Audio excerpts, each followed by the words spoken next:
అండి 700 నుంచి సుమారు ఒక 1000 కిలోమీటర్ దూరంలో ఉంటుందట పాతాళం. ఈ పాతాళము దేవుడు పాతాళం 4 రకాలుగా ఉంటుంది. పాతాళంలో ఎన్ని రకాలండి?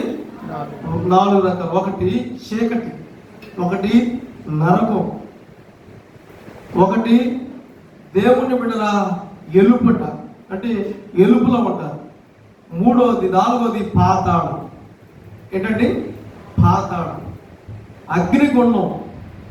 పాతాళం వేరు, చీకటి వేరు, దేవుడు అగ్నిగుండం వేరు. వేరు వేరు ప్రాంతాల్లో ఉంటారు. ఒక్కొక్కడికి ఒక్కొక్క తీర్పు ఉంటుంది, ఒక్కొళ్ళు ఒక్కొక్క తీర్పు ఉంటుంది. ఎలుపులు చీకటిలో ఉండేవాళ్ళు కొంతమంది ఉంటారు, దేవుడు అగ్నిలో కాలేవాళ్ళు కొంతమంది ఉంటారు, చీకటిలో ఉండేవాళ్ళు కొంతమంది ఉంటారు, పాతాళంలో ఉండేవాళ్ళు కొంతమంది ఉంటారు.